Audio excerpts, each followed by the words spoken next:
kok kelihatannya lemes banget. Udah makan belum? Iya nih, sedikit lemes, gak bisa Nat. Gue lagi diet, jadi minum air doang deh nih. Lah, masa dietnya minum air doang? Iyalah, biar cepet turun beratnya. Emang lu diet mau buat apaan sih? Raih impian gue, Emang apa? jadi idol K-pop. Kalian tahu nggak sih kalau cara diet yang dilakuin Naila itu benar-benar salah besar? Emang benar sih air dapat membantu menurunkan berat badan. Dengan diet air putih ini kita dapat menekan nafsu makan.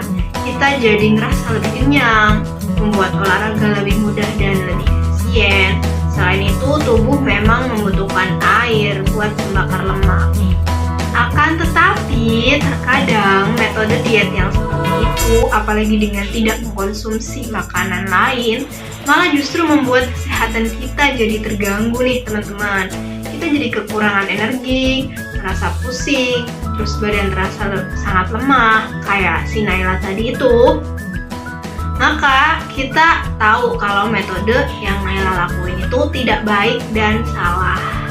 Karena notabene-nya diet itu bertujuan untuk menuju pola hidup yang lebih sehat, bukan hanya untuk menurunkan berat badan saja. Maka salah satu hal yang perlu dilakukan adalah mengupayakan pola makan yang sehat. Apabila pola makan kita sehat, berarti nutrisi yang masuk ke dalam tubuh kita itu seimbang, alias tidak lebih dan tidak kurang. Dengan demikian, berat badan yang ideal pun bisa buat kita dapatkan. Bisa dibilang healthy eating for a healthy weight and also healthy eating for a healthy life. Lantas, gimana caranya kita mengupayakan pola makan sehat tersebut? Pertama, kita harus mengetahui kapan sih waktu terbaik untuk makan. Karena nih ya teman-teman, kuncinya untuk menghindari makan berlebihan adalah merencanakan kapan kita makan dan menu apa sih yang akan kita makan. Perlu dicatat ya teman-teman. Yang pertama, perhatikan sarapan. Sarapan itu memberikan kita energi untuk menghadapi apa yang akan terjadi pada hari itu.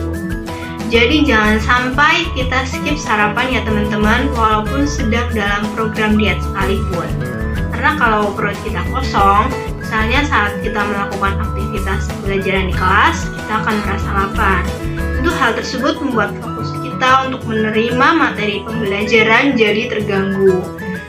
Terus prestasi kita jadi menurun. Sarapan bisa dilakukan dalam waktu 1 jam setelah bangun tidur. Hal ini dilakukan supaya sarapan itu gak menyatu dengan waktu makan siang di tengah hari. Nah, berikut ini ada beberapa rekomendasi menu untuk sarapan. Yang pertama itu pisang, yang kedua roti gandum, dioles margarin, yang ketiga jus jeruk, yang keempat susu low fat. Kedua, makan siang. Makan siang itu sebaiknya dilakukan sekitar 4 atau 5 jam setelah sarapan. Misalnya nih kamu sarapan jam 7 pagi, maka sebaiknya kamu makan siang sekitar jam 11 pagi atau 12 siang. Ya mentok-mentoknya sekitar jam 2 siang. Kalau memang gak ada waktu buat meluangkan waktu makan, kamu bisa mengatasinya dengan camilan. Camilan yang direkomendasikan itu camilan yang mengandung protein dan karbohidrat, agar rasa lapar yang berlebih itu bisa buat dicegah. Misalnya seperti stik keju yang rendah lemak dengan apel.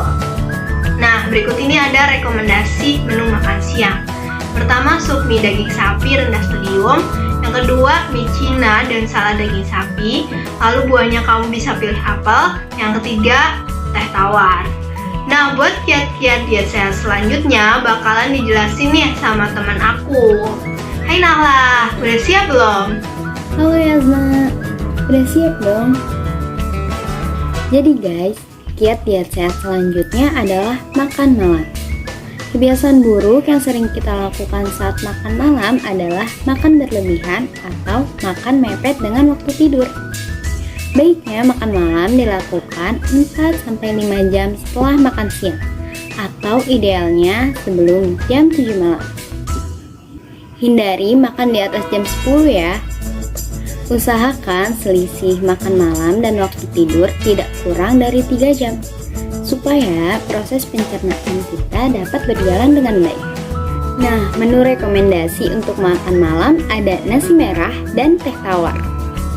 Jadwal makan yang konsisten, merencanakan waktu makan, dan mempersiapkannya sangat diperlukan supaya tubuh mengetahui kapan kita harus makan, menyeimbangkan nutrisi setiap hari, mencegah rasa lapar, dan makan berlebih yang menyebabkan penambahan berat badan. Diet sehat adalah tentang keseimbangan.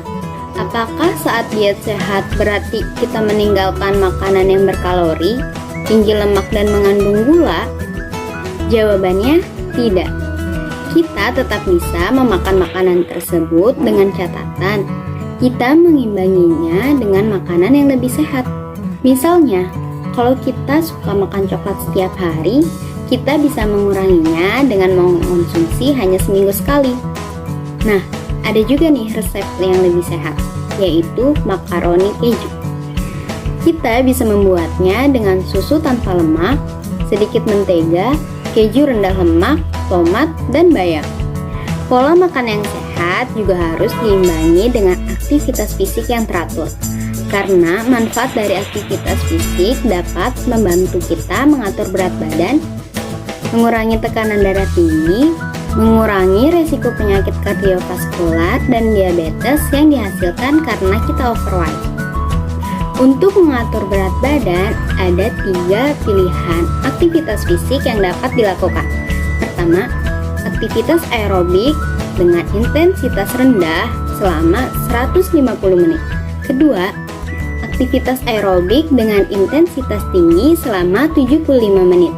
Atau kita bisa menggabung keduanya. Untuk menurunkan berat badan dan mempertahankannya, yang dibutuhkan adalah aktivitas fisik dengan intensitas tinggi, kecuali sudah disesuaikan dengan pola makan dan pengurangan kalori. Nah, berikut beberapa contoh aktivitas fisik yang dapat kamu lakukan.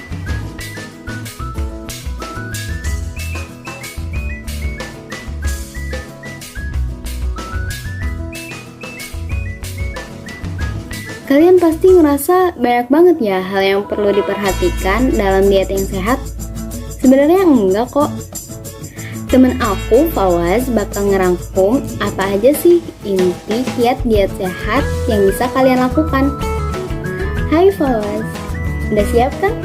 Halo Nahla, udah dong.